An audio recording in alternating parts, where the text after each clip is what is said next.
ठीक है, चलिए क्वेश्चन करते हैं। बहुत ही इजी क्वेश्चन है, नो डाउट। वही कंसेप्ट लगेगा जो हम बार बार पढ़ते आ रहे हैं। सूडो फोर्स के कंसेप्ट मैंने कल बता दिया था, क्या किसी को डाउट है? वीडियो देख लिया था? लॉज ऑफ मोशन का नहीं देखा वीडियो? सूडो फोर्स का पता है क्या होता है? सूडो फोर्स वाली क्लास में भी नहीं आई थी, सूडो फोर्स की डेफिनेशन बताई। कोई बात नहीं, सूडो फोर्स में रिवाइज करवा देता हूं। जब भी ऑब्जेक्ट किसी एक्सेलरेटेड फ्रेम में होता है, जैसे आप गाड़ी में बैठे हो, गाड़ी का एक्सेलरेशन आगे की तरफ है, तो एक पीछे की तरफ फोर्स लगता है ना, ऐसे है ना। गाड़ी आगे जा रही है तो ऐसा लगता है जैसे कोई हमको पीछे खींच रहा है, लगता है कि नहीं लगता है? That is pseudo force. वो क्या है? सूडो फोर्स है। सूडो क्यों बोलते हैं? क्योंकि उसका हमको रियल कारण पता नहीं, तो ये एक्चुअली हमको खींच तो नहीं रहा, हमें सिर्फ लग रहा है कि कोई हमको खींच रहा है ना। और उस सूडो फोर्स का मैग्नीट्यूड क्या होगा? आपका mass into acceleration of the body जिसमें आप बैठे हैं, ठीक है। और डायरेक्शन क्या होगी? जो एक्चुअल एक्सेलरेशन है उससे ऑपोजिट डायरेक्शन। दो ही चीजें हैं, याद रहेंगी, ठीक है। ऐसे मत बैठो, कोई नहीं बैठेगा ऐसे। हाँ, अब देखो यहां क्या हो रहा है। ये पर्सन है m1 मास का, और ये m मास का ब्लॉक है। ये इससे लटका हुआ है। ये क्या है? Spring balance. स्प्रिंग बैलेंस क्या मेजर करता है? टेंशन मेजर करता है। और ये किस पे खड़ा है? वेइंग मशीन पे, वजन नापने वाली मशीन पे। ये क्या करती है? नॉर्मल रिएक्शन मेजर करता है, ठीक है ना। ओके, अब आपसे पूछा हुआ है find tension and normal reaction, मतलब find the reading of spring balance and the reading of weighing machine. ये बताओ, इसमें जो रीडिंग होगी इसको भी वही दिखाई देगी और इसको भी वही दिखाई देगी, यस और नो? क्लियर है बात? इसका एक्सेलरेशन है ना, कुछ इसका एक्सेलरेशन होगा, मेरे ख्याल से ऊपर की तरफ होगा। देखना नोट्स में, ऊपर की तरफ है ना, ठीक है। बताओ, और इसको जो इस मशीन की रीडिंग दिखाई देगी, इस पर्सन को भी वही दिखाई देगी और इसको भी वही दिखाई देगी। तो ये तो आपको बताना है इसकी रीडिंग क्या है और इसकी रीडिंग क्या है, मतलब यहां का टेंशन और यहां का normal reaction as seen by person A and as seen by person B. Obviously दोनों क्या होंगे? सेम होंगे, यस और नो? ठीक है, तो हम पहले क्या करेंगे? फ्रेम ऑफ रेफरेंस ऑफ ए के फ्रेम ऑफ रेफरेंस में बात कर लेते हैं। क्या करना है? पहले सिस्टम चूज करेंगे, उसका फ्री बॉडी डायग्राम बनाएंगे, इक्वेशन लिखेंगे, आंसर आएगा, ठीक है। ओके, बताओ, हमने जो यहाँ पे इस स्प्रिंग बैलेंस में टेंशन माना है, उसको टी मान ले। दोनों को सेम दिखाई देगी रीडिंग, मतलब टेंशन दोनों के लिए सेम रहेगा, ठीक है। तो बताओ, frame of reference of A, free body diagram of mass m बना दिया। नीचे क्या लगेगा? सही है। ऊपर क्या लगेगा? टी लगेगा। और एक्सेलरेशन किधर है? ऊपर की तरफ। कोई दिक्कत? ठीक है। अब बताओ, एक्सेलरेशन ऊपर है तो ऊपर वाला फोर्स ज्यादा होगा, ऊपर वाली डायरेक्शन में नेट फोर्स आएगा, कितना आएगा? T minus m g. तो बोलो क्या आ जाएगा? T minus m g is equal to m a. सही बात है। बोलो टी का वैल्यू क्या आ जाएगा? M g plus m a, यानी कि m into g plus a. सही है, कोई दिक्कत इसमें? बिल्कुल सिंपल है, ठीक है। अब इस पर्सन के लिए बताओ, ये हो गया मेरा M1 मास वाला पर्सन। नीचे क्या लग रहा है बोलो? ऊपर क्या लग रहा है? इस पे नॉर्मल रिएक्शन। यहाँ पे क्या लग रहा है भाई? नॉर्मल रिएक्शन लग रहा है, ठीक है। और एक्सेलरेशन कहाँ दिखाई दे रहा है उसका? ऊपर की तरफ ए दिखाई दे रहा है। इसको क्या दिखाई दे रहा है? ये सब ऊपर जा रहे हैं तो एक्सेलरेशन ए ऊपर दिखाई दे रहा है। बोलो, ऊपर वाली फोर्स ज्यादा होगी या नीचे वाली ज्यादा होगी? है ना, तो नेट फोर्स क्या आ जाएगी? N minus m g is equal to m a, N is equal to M1 mass, sorry क्या आएगा? M1 G plus a. सही, उसको उधर ले गए। कोई दिक्कत? ठीक है। यहां तक कोई डाउट हो तो बताइए। बिल्कुल सिंपल है। ओके, अब हम बात करते हैं frame of reference of B. ये जो बी पर्सन है, ये देख रहा है इसको और इसको, सही है। ये किस में है? एक्सेलरेटेड फ्रेम में है, तो हमको क्या लगाना पड़ेगा? एक सूडो फोर्स लगाना पड़ेगा, सही है। बोलो, frame of reference of B. पहले क्या करते हैं? एम का फ्री बॉडी डायग्राम बनाते हैं। एम जी नीचे लगेगा। बोलो, ऊपर क्या लगेगा? टेंशन टी लगेगा। अब बोलो, एक्सेलरेशन ऊपर है तो सूडो फोर्स कहां लगेगा? नीचे। तो नीचे एक और चीज क्या लग जाएगी? M a. बोलो, क्या इसको ये मूव करते हुए दिखाई दे रहा है? नहीं ना भाई, लेफ्ट में है ये, इसके साथ दोनों एक साथ ऊपर जा रहे हैं, तो इसको ये रेस्ट पे दिखाई दे रहा है। रेस्ट पे दिखाई दे रहा है तो फोर्सेस क्या नजर आएंगे? बैलेंस। ऊपर वाला फोर्स इक्वल टू नीचे वाला फोर्स, ऊपर वाला फोर्स बोलो T is equal to mg plus ma, यानी कि m into g plus a। दोनों को ही क्या दिखाई दे रहा है? सेम टेंशन दिखाई दे रहा है। सही है, कोई दिक्कत? ओके, अब बताओ किसका फ्री बॉडी डायग्राम बनाते हैं? ये खुद को ऑब्जर्व कर रहा है, ठीक है, बोलो ये हो गया m1 मास, नीचे क्या लगेगा? m1g लगेगा। सही है, और ऊपर नॉर्मल रिएक्शन, एक्सेलरेटेड फ्रेम है, ऊपर एक्सेलरेशन तो सूडो फोर्स, नीचे लगेगा m1a नीचे लगेगा। सही है, बोलो ये पर्सन खुद के रेस्पेक्ट में रेस्ट पे है, खुद तो ये क्या नजर आ रहा है? रेस्ट पे नजर आ रहा है, तो बोलिए n इज इक्वल टू ऊपर वाला फोर्स इज इक्वल टू नीचे वाला force, n is equal to m1g plus m1a, यानी कि n is equal to m1 into g plus a। सही है, दोनों को ही नॉर्मल रिएक्शन और टेंशन क्या नजर आएगी? सेम नजर आएगी। तो नहीं आया, बिल्कुल सिंपल है। ठीक है, अगला क्वेश्चन देखते हैं। यहां क्या हो रहा है? ये गाड़ी है हमारे पास, ठीक है, ये रोड पे चल रही है with some acceleration a acceleration से आगे जा रही है। अब आपसे कहा गया है कि यहां पे ना एक बॉब लटका हुआ है m मास का। क्या है भाई? m मास का एक बॉब है। बॉब समझते हो ना, पेंडुलम के नीचे जो होता है वो लटका हुआ था यहाँ पे, और जैसे ही गाड़ी आगे जाने लगेगी तो बोलो ये पीछे की तरफ आ जाएगा। सही है, इवेंचुअली ऑब्वियसली एकदम जैसे ही गाड़ी चलेगी एक बार तो ये ऐसे ऐसे ऑसिलेट करेगा, लेकिन इवेंचुअली क्या होगा? रुक जाएगा, है ना, किसी फिक्स्ड एंगल पे रुक जाएगा। आपसे पूछ रहा है कि ये एंगल कितना है? Find angle with the vertical, find the angle made by the Bob with vertical when the car is moving with an acceleration a। समझ में नहीं आया, है ना? ठीक है, अब मुझे ये बताओ, आपको निकालना है थीटा। आपको गिवन क्या है? इसका मास गिवन है और यहाँ पे एक्सेलरेशन गिवन है, और ग्रेविटी आपको जी पता है। ठीक है, ग्रेविटी की डायरेक्शन नीचे, एक्सेलरेशन है आगे। तो सबसे पहले क्या करना है? सिस्टम को चूज करना है, फिर उसका फ्री बॉडी डायग्राम बनाना है, फिर उसके ऊपर इक्वेशन लिखनी है। सही है, ओके। तो ये हो गया मेरे लिए मास m, ठीक है, ये हो गया मास m। नीचे क्या लगेगा बोलो? है ना, mg लगेगा। अब बोलो क्या ये एक्सेलरेटेड फ्रेम में है? एक्सेलरेटेड फ्रेम में है ना भैया, आप गाड़ी के अंदर बैठ के देख रहे हो इसको, बोलो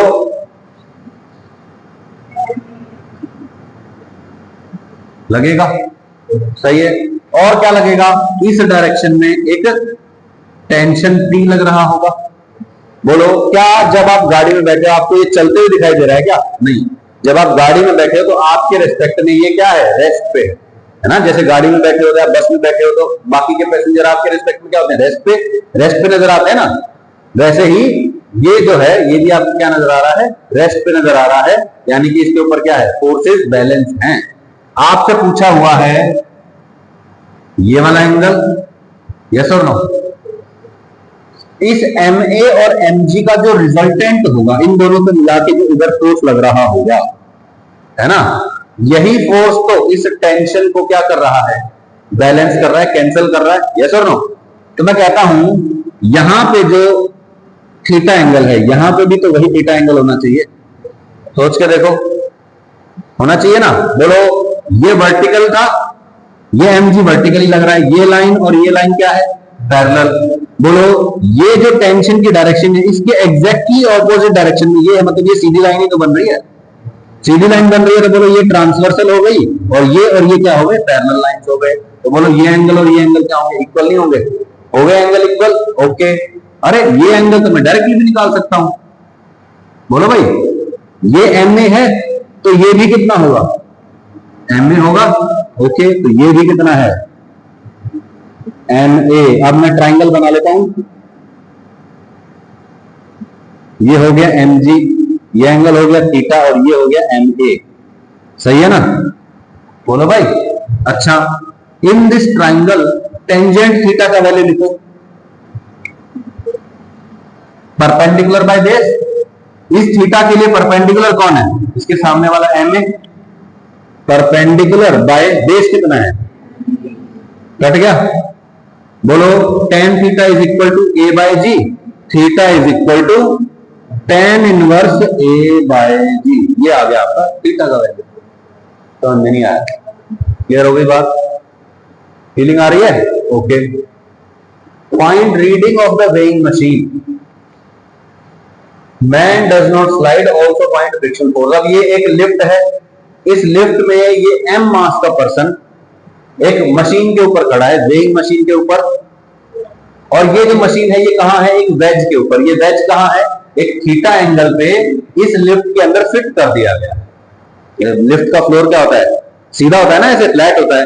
ये क्या है? टेढ़ा है। और इसका कितना एंगल है? इंक्लिनेशन का थीटा एंगल है।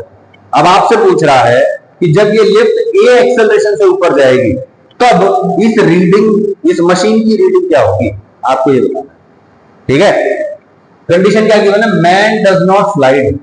फ्रिक्शन इतना ज्यादा है कि यह आदमी फिसल के नीचे नहीं आता। ये जहां है ये वहीं खड़ा है। ठीक है?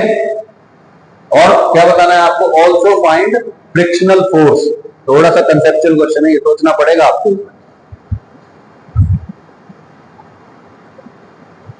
सबसे पहले मुझे बताओ, क्या एक्सेलरेटेड फ्रेम है? यानी कि सूडो फोर्स के बारे में आपको जानकारी होनी चाहिए। सूडो फोर्स लगानी है, कहां लगानी है, कितनी लगानी है, पता होना चाहिए। ठीक है? तो वही पुराना तरीका, क्या करना है? सिस्टम चूज करना है। किसको सिस्टम चूज करेंगे? लिफ्ट को, मैन को चूज कर लिया। ओके, सिस्टम हो गया। फिर उसका फ्री बॉडी डायग्राम बनाएंगे। ठीक है? सारी फोर्सेस लिखेंगे। सारी फोर्सेस लिखेंगे, इक्वेशन आ जाएगी हमारे पास। हमारा आंसर बनते हुए नजर आ रहा है मेरे को। सही है? तो देखिए, ये मास m का पर्सन है, एक्सेलरेशन a है। कहां से आंसर लिखें? बोलो, लिफ्ट के अंदर खड़े होके आप आंसर लिखना चाहते हो, इस पर्सन के फ्रेम में जाके, या फिर लिफ्ट के बाहर खड़े होकर लिखना चाहते हो? कहीं से भी लिख सकते हो, है ना? आंसर तो वही आना है ना।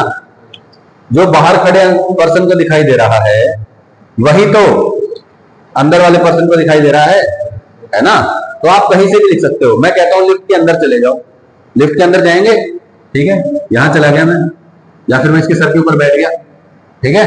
अब बताओ, यहां से मैं लिख रहा हूं, फ्री बॉडी डायग्राम बनाना है। ये पर्सन हो गया। बोलो mg कहां लगेगा? नीचे लगेगा। सही है?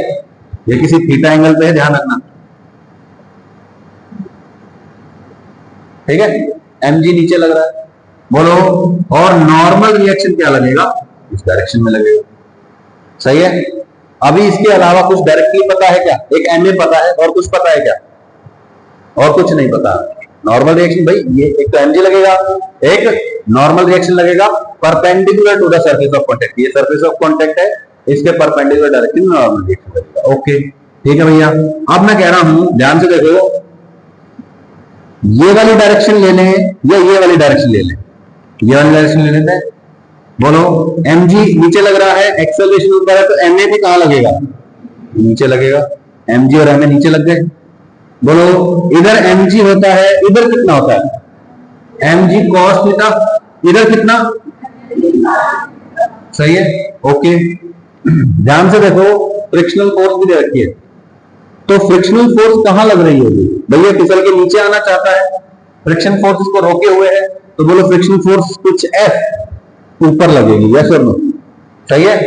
अब इसका फिर से डायग्राम बना लेते हैं। ठीक है? ये हो गया m मास का पर्सन। इस डायरेक्शन में क्या लग रहा है? mg cos theta. और क्या लग रहा है इस डायरेक्शन में? ma cos theta. और इधर क्या लग रहा है?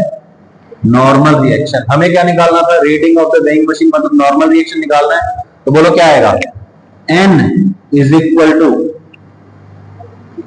mg cos theta plus ma cos theta.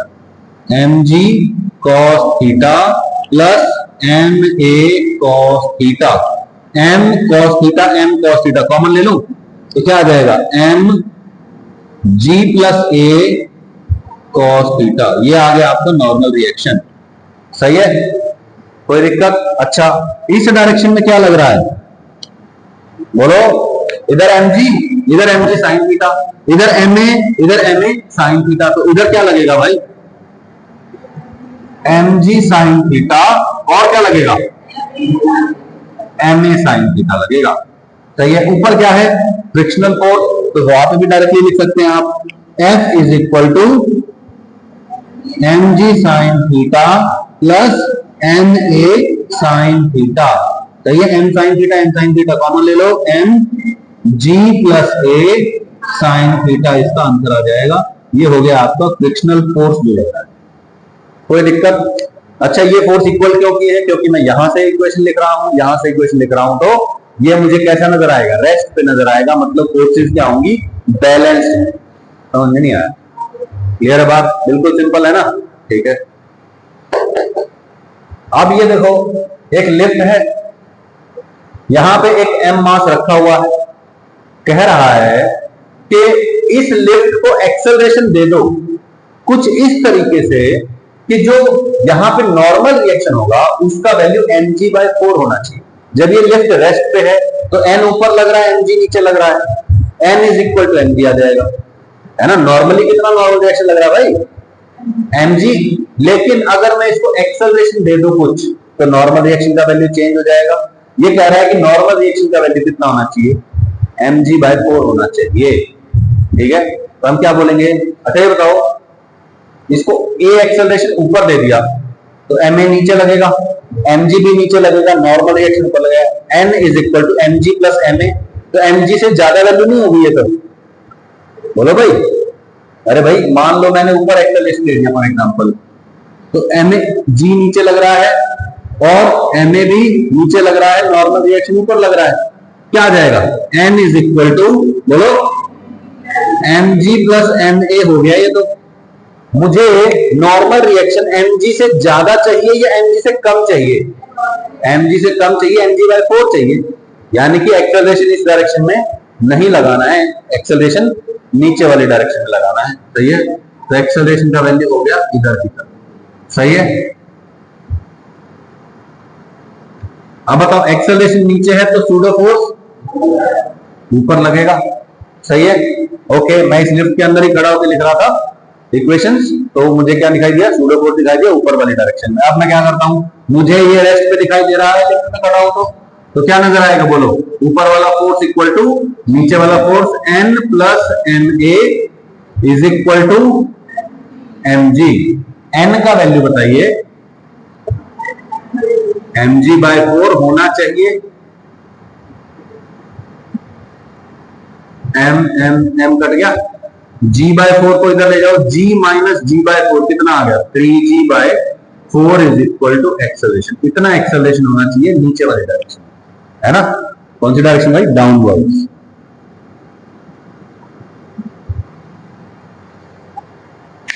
समझ में नहीं आया क्या, मुश्किल लग रहा है क्या कुछ? बहुत सिंपल सिंपल क्वेश्चन है, कुछ भी नहीं है, सिंपल वही चीजें, सिस्टम सिलेक्ट करो, फ्री बॉडी डायग्राम बनाओ, इक्वेशन लिखो, आंसर आएगा, और कुछ है ही नहीं। यस और नो? थोड़ा बहुत इधर उधर कुछ सोचना पड़े तो बात अलग है, जैसे ये वाला क्वेश्चन। यहां क्या हो रहा है, एक पेड़ है यहाँ पे, ठीक है, ये आसपास ये पेड़ है, ये जमीन हो गई। अब यहाँ पे क्या हो रहा है कि इसकी एक टहनी के ऊपर से रस्सी गुजरती है, और वो रस्सी यहाँ पे एक कील में लगी हुई है, क्लैंप बोलते हैं इसको, क्लैंप, जिसमें रस्सी को बांध देते हैं ना, खूंटी टाइप, खूंटा, खूंटा है, ठीक है। ये एंगल कितना बन रहा है यहाँ से, 30 डिग्री। ये जो मैन है इसका मास है 60 किलोग्राम, ठीक है। अब क्वेश्चन में क्या गिवन है, clamp comes out at vertical force of 360 Newton. अगर इस क्लैंप पे, इस खूंटे पे वर्टिकल डायरेक्शन में फोर्स लग गया, कितना, 360 न्यूटन, तो ये उखड़ जाएगा और ये आदमी गिर जाएगा। अब ये पूछ रहा है एग्जामिनर कि ये आदमी कितने एक्सेलरेशन से ऊपर चढ़ सकता है safely, maximum acceleration of climbing कितना होगा। क्वेश्चन समझ में आया? भाई देखो, अगर ये बहुत ज्यादा तेजी से नीचे चढ़ेगा, मतलब चढ़ने लगेगा, तो क्या करेगा, बहुत तेजी से ऊपर चढ़ेगा तो बहुत तेजी से रस्सी को खींचेगा, बहुत तेजी से रस्सी को खींचेगा तो इधर टेंशन ज्यादा हो जाएगी, इधर टेंशन ज्यादा होगी तो टेंशन का वर्टिकल कंपोनेंट ज्यादा हो जाएगा, और अगर वो वर्टिकल कंपोनेंट 360 न्यूटन से ज्यादा हो गया तो ये क्लैंप बढ़ जाएगा और रस्सी नीचे गिर जाएगा। तो ये एक फिक्स्ड एक्सेलरेशन से ही ऊपर चढ़ सकता है, यस और नो। मान लो मेरा वजन 80 किलो है, ठीक है, यहाँ पे एक पुल्ली है और उधर एक ब्लॉक रखा हुआ है लोहे का 80 किलोग्राम। अब मैं इधर अगर लटक गया तो क्या वो 80 किलोग्राम का वजन उठ जाएगा? नहीं उठेगा। लेकिन अगर मैं एक्सेलरेशन से चढ़ूंगा, बहुत तेजी से चढ़ने की कोशिश करूंगा, तो क्या होगा? मैं रस्सी पे बहुत ज्यादा फोर्स लगाऊंगा, है ना, और फोर्स जो होगी वो मेरे mg से ज्यादा होगी, तो वो वाला ब्लॉक जो है वो उठ सकता है। समझ में आया? तो ये कंसेप्ट है। अब ये पर्सन को देख लो, ठीक है, बंदर की तरह चिपका हुआ है, ये 60 किलो का है, खूंटे को उखड़ने नहीं देना है, नहीं तो इसको चोट लग जाएगी, पैर वैर टूट जाएगा इसका, है ना, नुकसान नहीं करना है। तो क्या करेंगे आप लोग? मान लेते हैं कि इसका जो मैक्सिमम एक्सेलरेशन है दैट इज ए, ठीक है, क्या मान लेते हैं कि इसका जो मैक्सिमम एक्सेलरेशन है दैट इज ए, ठीक है, ओके। रस्सी में जो टेंशन है वो टी मान लेते हैं, ठीक है, let the tension in the rope is T Newton's and the maximum acceleration of the man is a, ठीक है, जी का वैल्यू 10 हम अज्यूम कर, ठीक है भैया, ओके। तो मुझे बताइए यहां पे टेंशन टी है, टी इधर कितना कंपोनेंट है ना, टी कॉस थीटा इधर आएगा, जो क्या कर रहा है, खूंटे को इधर वाली डायरेक्शन में खींचने की कोशिश कर रहा है ना, ऐसे खींच रहा है, और टी साइन थीटा जो होगा वो क्या करेगा, खूंटे को उखाड़ने की कोशिश कर रहा है ना, निकालने की कोशिश कर रहा है, ठीक है। तो मुझे क्या चाहिए, टी साइन थीटा का वैल्यू कितना होना चाहिए, ज्यादा से ज्यादा 360 न्यूटन, सही है ना भाई। वर्टिकल फोर्स अगर 360 लगेगी तो उखड़ जाएगा, लेकिन अभी 360 नहीं लगनी चाहिए। Maximum value of T sine theta is equal to 360, ठीक है। तो टी साइन थीटा का मैक्सिमम वैल्यू, साइन थीटा की जगह 30 डिग्री लिख देता हूं, इज इक्वल टू कितना है, 360 न्यूटन। 30 डिग्री साइन 30 डिग्री 1/2, 2 को उधर मल्टीप्लाई करो, 720 बन जाएगा, 720 न्यूटन। तो टी मैक्सिमम जो हो सकता है वो कितना हो सकता है भाई? अगर रस्सी में टेंशन 720 हो गया तो उसका वर्टिकल कंपोनेंट 360 हो जाएगा और ये उखड़ जाएगा, मतलब ज्यादा से ज्यादा ये 720 हो सकता है टेंशन रस्सी का, ओके।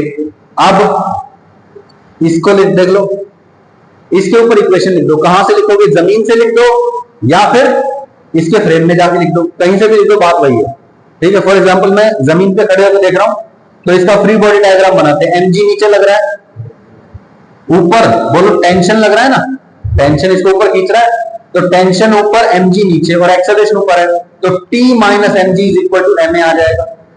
इसके फ्रेम में जाके लिखेंगे तो बोलो इसका एक्सेलरेशन a है, टेंशन t ऊपर mg नीचे और एक्सेलरेशन ऊपर है, तो सूडो फोर्स ma नीचे, तो t is equal to mg plus ma, फिर से वही आएगा, है ना, ठीक है। तो अब बताओ फॉर दिस पर्सन, ठीक है, बोलो क्या लिखेंगे, ऊपर की तरफ लग रहा है टेंशन T, नीचे लग रहा है mg, अगर इसके पर्सन के फ्रेम में है तो ma नीचे लग जाएगा, बात वही है, क्या आएगा बताना, T is equal to mg plus ma हो जाएगा, है ना भाई, ठीक है। तो बोलो क्या आएगा, T is equal to mg plus ma। T कितना हो सकता है, मैक्सिमम 720 हो सकता है।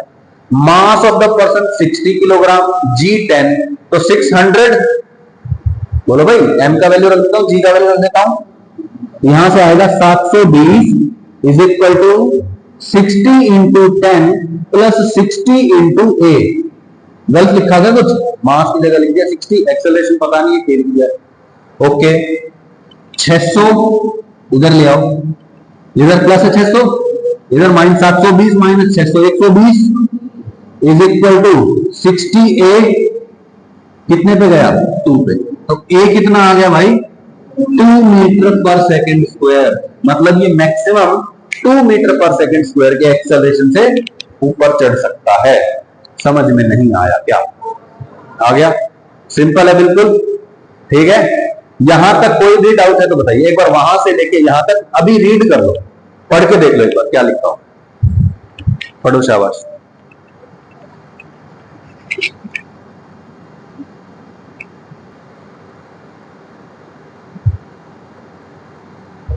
ठीक है, find time taken to reach the bottom of the wedge. Next question similar question है ये और ये, ठीक है, लेकिन इसमें आपसे कुछ और पूछा हुआ है।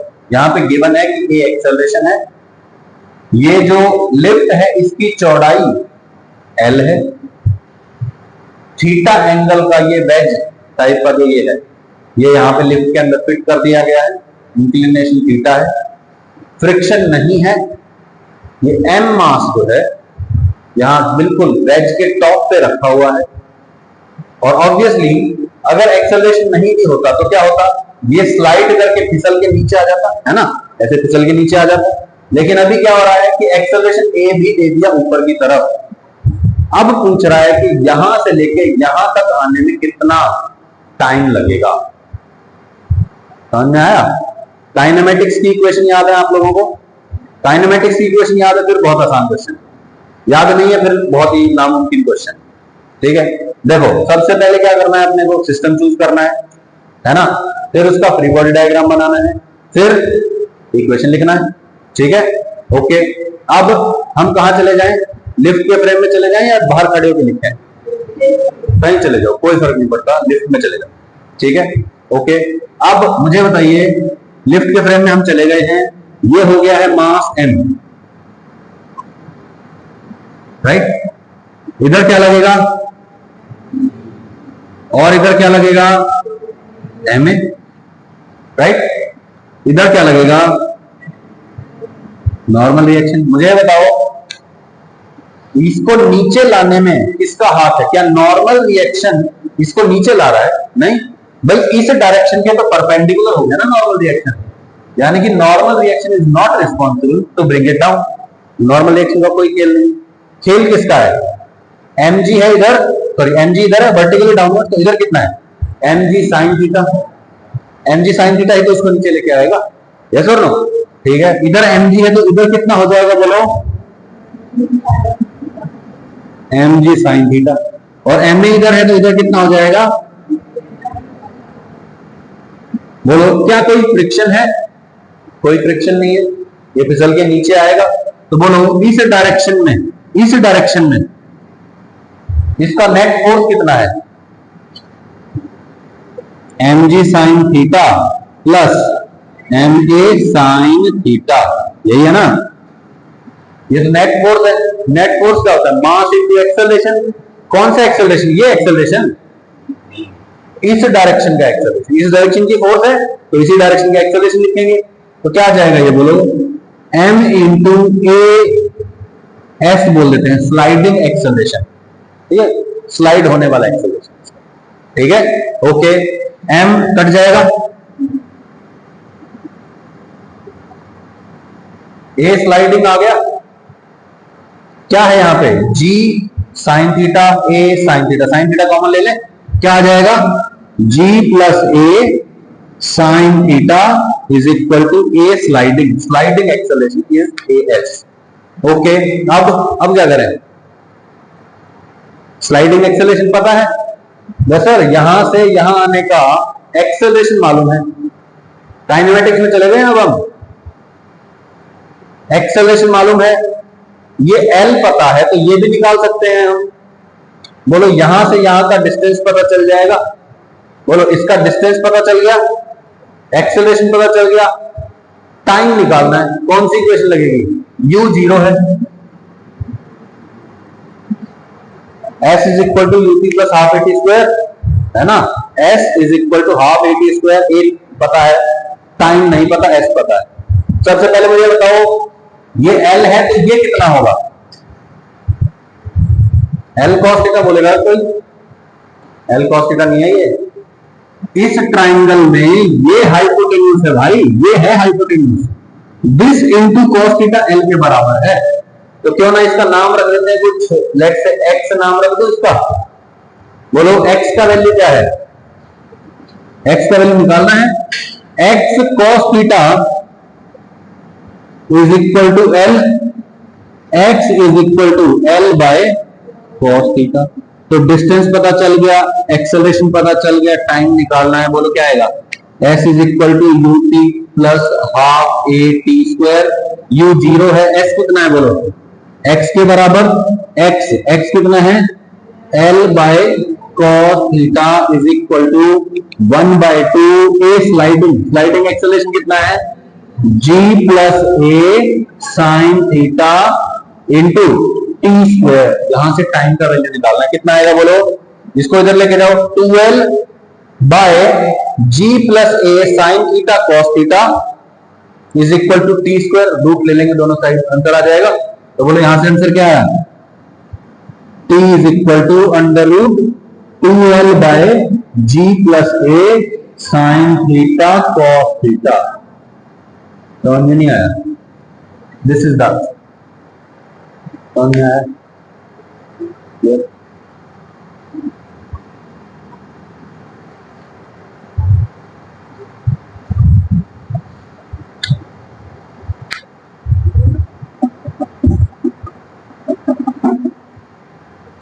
वेरी नाइस क्वेश्चन, अच्छा क्वेश्चन।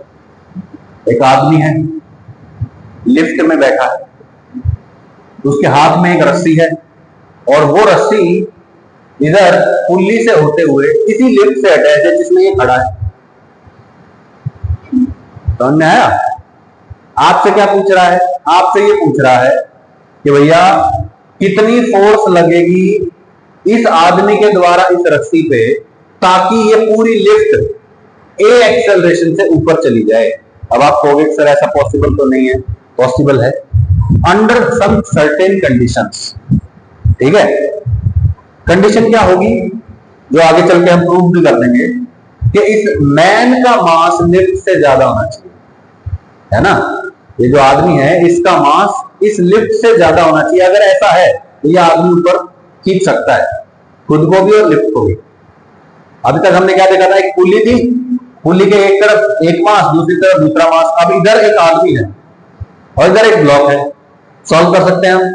अब ये आदमी इस ब्लॉक के अंदर ही है, ये वाला केस हो गया। समझ में आया मैं क्या बोल रहा हूं आपको? ठीक है, इसको ऐसे और आसान भाषा में समझना है आपको। तो ऐसे इमेजिन करो कि एक पुल्ली है, ठीक है, मेरे पास एक रस्सी है, उसके ऊपर से वो रस्सी गई हुई है, इधर एक चेयर है, ठीक है, उस चेयर पे वो रस्सी बंधी हुई है। अगर मैं ऐसे ऐसे खींचूंगा तो क्या होगा, वो जो चेयर है वो ऊपर उठ जाएगी, यस और नो। अब मैंने क्या किया, मैं इस चेयर पे बैठ गया इधर और अब मैं खींच रहा हूं, तो बोलो चेयर भी ऊपर जाएगी और मैं भी ऊपर जाऊंगा, दोनों चीजें होंगी ना। ये कब पॉसिबल है, जब चेयर का मास मेरे से कम हो। मेरा मास ज्यादा होना चाहिए, चेयर का कम होना चाहिए, नहीं तो मैं चेयर को ही नहीं उठा सकता, तो फिर मैं खुद को और चेयर को एक साथ तो उठा ही नहीं सकता। समझ में आया? इमेजिन करो कि भाई लिफ्ट का मास ज्यादा है तो क्या होगा, लिफ्ट नीचे आ जाएगी या आगे ऊपर चला जाएगा और इसका सर जाके लगेगा ऊपर। समझ में आया ना? ये सर्टेन कंडीशन में ही पॉसिबल है, और वो क्या है कि आदमी का मास लिफ्ट के मास से ज्यादा होना चाहिए। ये हम अभी प्रूव भी कर देंगे, नॉर्मल रिएक्शन निकालेंगे ना उसमें।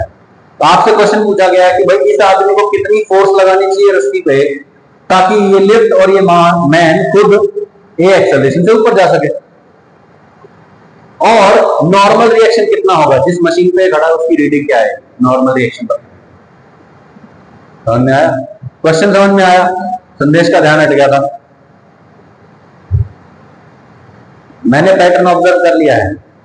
क्या तेरा ध्यान कहीं और होता है, फिर तेरा ध्यान आता है अच्छा वापस क्लास में, फिर लिखने की एक्टिंग करेगा, मतलब पेन कंटिन्यू करेगा कि हाँ बस मेरे को लिखना है, पर बेशक लिखना ना हो, है ना, पता मेरे को चल जाता है। मैं सबको ऑब्जर्व करता हूँ, मेरा काम क्या है।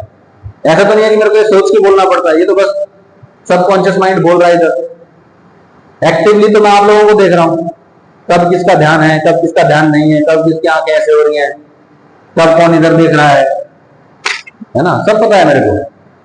आपको मुझे ये भी पता होता है कि जरूरी नहीं कि तुम इधर देख रहे हो तब भी तुम पढ़ रहे हो।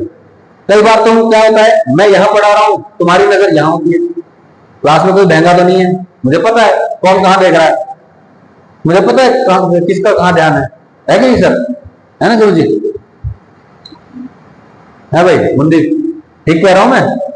जनिता, चंचल बताओ भाई, दीपिका, भाविका बताओ, गलत कह रहा हूं मैं कुछ? और मुझे दिख रहा है ना सबकी आंखें कहाँ हैं, कौन कहाँ देख रहा है, कोई यहाँ देख रहा है सरस्वती जी की मूर्ति को, है ना? सरस्वती जी की मूर्ति जो है वो कह रही है कि यहाँ देख लो, है ना? नहीं नहीं नहीं, आपके दर्शन करने दे, है ना? ठीक है, वापस आ जाएं। ठीक है, आपको बताना है कि यहाँ पे ये मैन कितना फोर्स लगाएगा और यहाँ का normal reaction F and N, ये आपको बताना है। मुझे एक बात बताओ, मैंने आपको कहा था जितना फोर्स हम रस्सी पे लगाते हैं उतना ही टेंशन आ जाता है रस्सी में।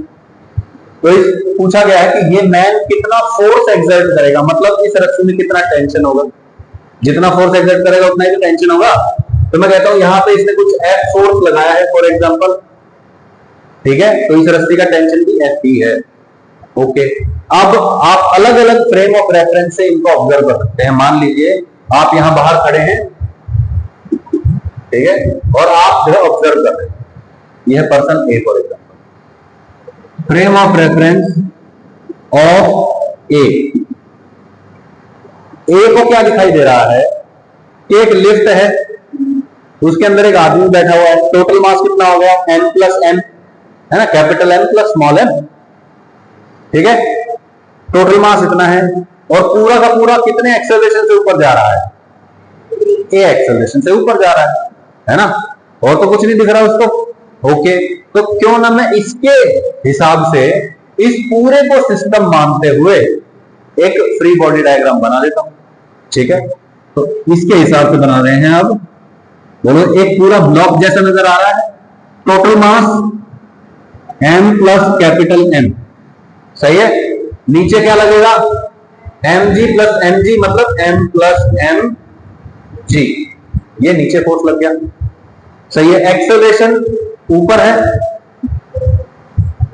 सूडो फोर्स लगाएगा कोई, कहां है हम बाहर है भाई, बाहर होते हैं तब सूडो फोर्स नहीं लगता, लिफ्ट के अंदर होते तो सूडो फोर्स लगता, ठीक है।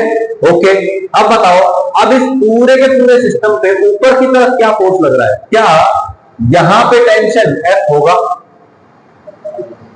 यहां पे भी टेंशन एफ होगा, टोटल टेंशन ऊपर जो खींच रहा है तो कितना हो जाएगा, 2F हो जाएगा। तो सर सिर्फ ये वाली रस्सी अटैच्ड है लिफ्ट से, तो अरे भाई लिफ्ट और ये मैन एक ही सिस्टम है, तो इस मैन और लिफ्ट जो कि एक साथ ऊपर चल रहे हैं, मैन पे फोर्स लगे चाहे लिफ्ट पे फोर्स लगे, हम मानेंगे कि पूरे सिस्टम पे ही फोर्स लग रहा है ऊपर की डायरेक्शन में।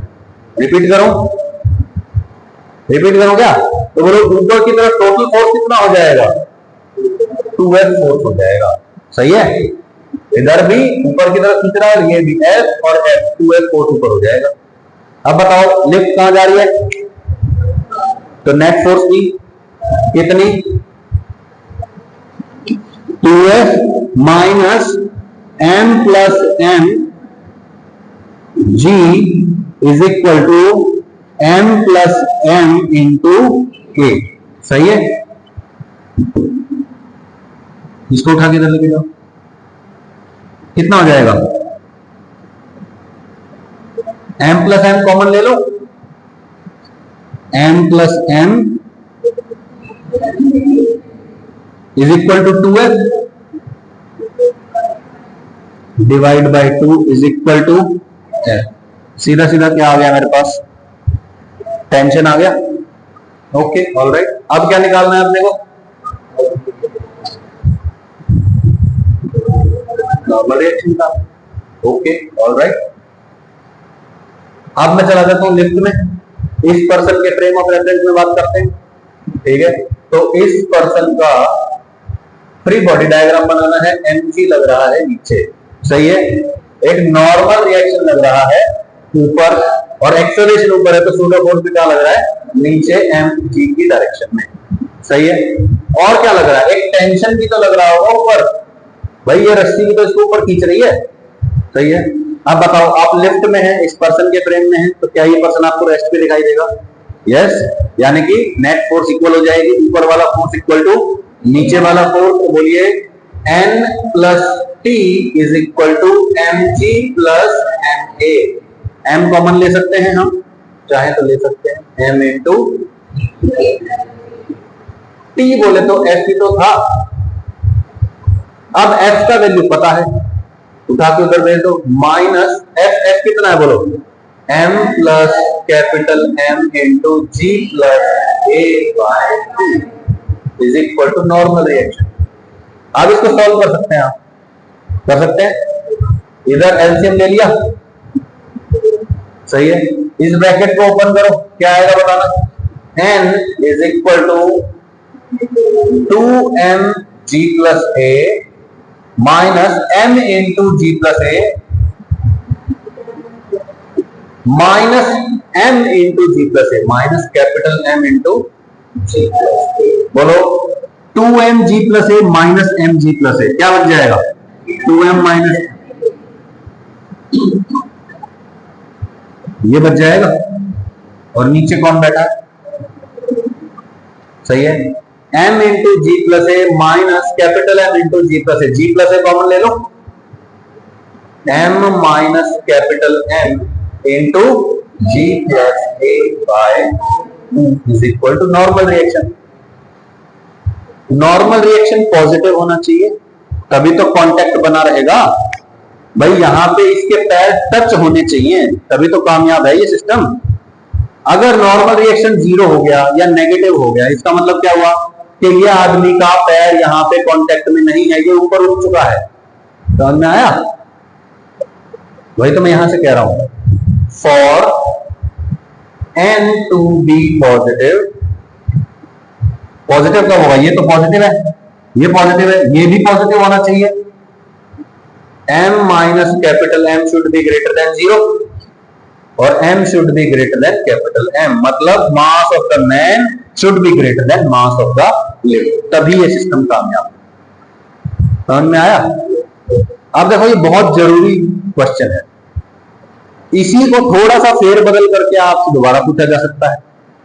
उस केस में क्या करेगा, ऊपर जो पुल्ली वाला अरेंजमेंट है वो चेंज हो जाएगा, यहां पे सिंगल पुल्ली है, अगले केस में दो पुल्ली, तो आपके नोट्स में देखेंगे आप, तो अगले क्वेश्चन में दो पुल्ली दे रखी है। अब क्या करोगे आप, और कंडीशन क्या होगी कि भाई ये सिस्टम ए एक्सेलरेशन से ऊपर जा सके, what will be the condition, what will be the condition, tell me.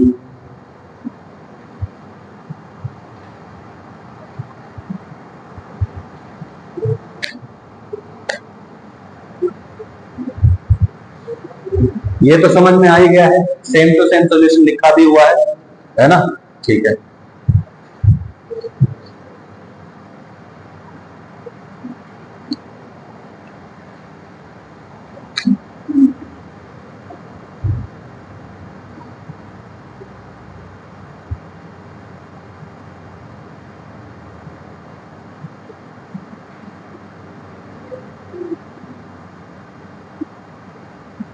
ये क्वेश्चन हो गया है, अब क्या करोगे, अब क्या करोगे, अब क्या करोगे। ओह माय गॉड सर, दो पुल्ली नहीं सिखाई, क्या आपने चीटिंग कर रहे हो आप तो। अरे क्या बोला मैंने, इस रस्सी में कितना टेंशन है, F, यहां पे भी F, यहां पे भी है ना, यहां F तो यहां कितना, सही है। अब इस सिस्टम पे टोटल ऊपर की डायरेक्शन में फोर्स बताइए, 3F, तो जो यहां पे आया था 2F, इसकी जगह क्या आ जाएगा, 3F बस। फिर यहां पे जो नॉर्मल रिएक्शन दे आया था उसके हिसाब से आ जाएगा, फिर नॉर्मल रिएक्शन की कंडीशन आ जाएगी, आपको पता चल जाएगा क्या आंसर। मुश्किल हो गया कुछ, फिर दो पुल्ली लगाने से कोई फर्क पड़ जाएगा, मैं और लगा दूं 2-3 तो भी कोई फर्क नहीं पड़ता। देखो और खेलते हैं, ये देखो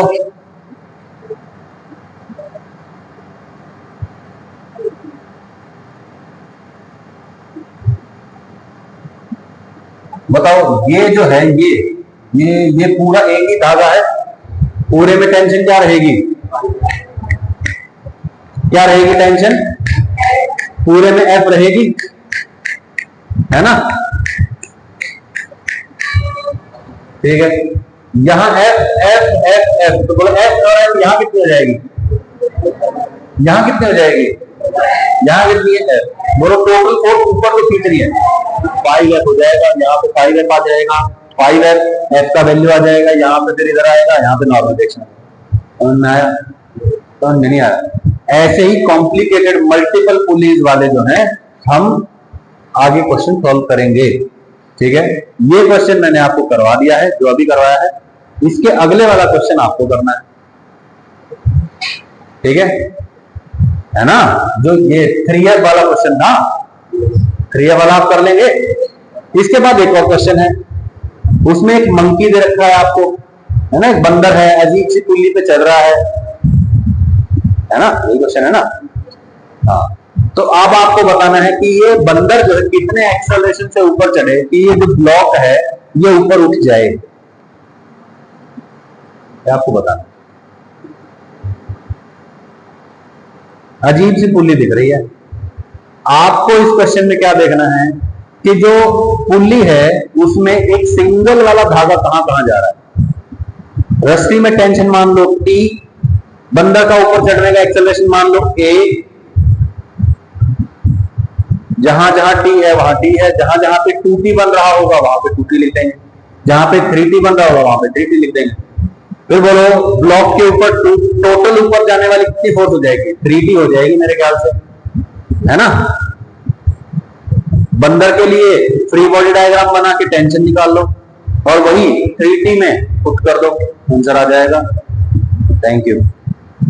ठीक है, इसके आगे है स्प्रिंग्स एंड हुक्स, है ना, इसके जस्ट आगे से स्टार्ट हो गया ना स्प्रिंग वाला, तो वो हम कल करेंगे, स्प्रिंग आ जाएंगे कल से। ठीक है, what time is it? Thank you for your time.